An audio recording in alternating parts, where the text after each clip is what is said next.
Assalomu alaykum. Taxminan 5-6 yil oldin YouTube'da videolar joylab, o'zim bilgan narsalarni boshqalar bilan bo'lishib borardim. Keyinchalik o'qish, ish va turli loyihalar sabab videolar joylashda ancha uzoq tanaffus bo'ldi. Endi esa yana qaytyapman. Lekin bu safar aniqroq maqsad va ancha katta tajriba. Men Otabek Ibragimov. Asli Xorazm viloyati Yangibozor tumanida tug'ilganman. O'qish sabab Vodiyga kelganman va keyingi yillar davomida Namangan hamda Farg'onada ta'lim olib ishladim. IT sohasida o'z yo'limni qurib bordim. 2019-yilda Namangan muhandislik texnologiya institutini o'qishga kirganman. 2023-yilda uni tamomladim. Bugungi kunda ushbu oliygoh Namangan davlat texnika universiteti sifatida faoliyat yuritadi. Keyinchalik Farg'ona politexnika institutida ham ta'limni davom ettirdim.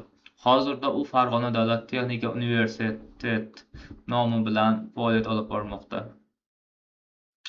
Bugungi kunda esa Namangan davlat texnika universitetining raqamli ta'lim texnologiyalari markazida kompyuter laboratoriyasi rahbari sifatida ishlayman. Shu yillar davomida dasturlash, Python, backend, sun'iy intellekt, axborot tizimlari va turli amaliy loyihalar ustida ishladim. Katta-kichik ko'plab loyihalarda qatnashdim. Turli muammolarga yechim izladim, xatolar qildim, tajriba orttirdim va juda ko'p yangi narsalarni o'rgandim. Hozir esa oldimga yana bir katta maqsad qo'yganman. Ilmiy faoliyatimni davom ettirib, tayanch doktoranturaga kirish va kelajakda PhD darajasini olish. Ammo shu vaqtgacha to'plagan bilim va tajribalarim faqat o'zimda qolishini xohlamayman. Shu sababli ijtimoiy tarmoqlardagi faoliyatimni yana qayta boshlayapman va bularning barchasini ZoneID nomi ostida birlashtirmoqchiman. ZoneID men uchun faqat bitta dastur yoki bitta loyiha emas. Bu men yaratgan va kelajakda yaratadigan dasturiy mahsulotlar, sun'iy intellekt tizimlari, avtomatlashtirish yechimlari va boshqa texnologik loyihalarni birlashtiradigan brend. Shu bilan birga ZoneID orqali o'zim o'rgangan bilimlarni, real loyihalardagi tajribalarimni va foydali texnologiyalarni siz bilan bo'lishib boraman. Bu yerda Python va backend haqida gaplashamiz. Real dasturiy loyihalar qanday yaratish mumkinligini ko'ramiz.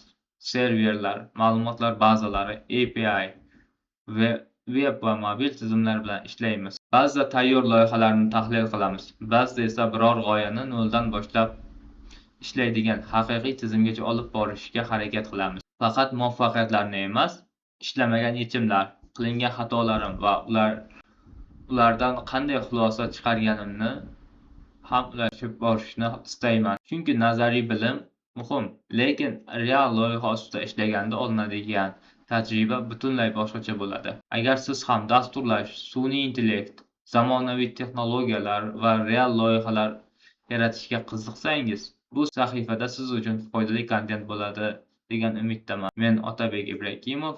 Bu esa men uchun yangi bosqich. ZoneID bilan birga boshlaymiz.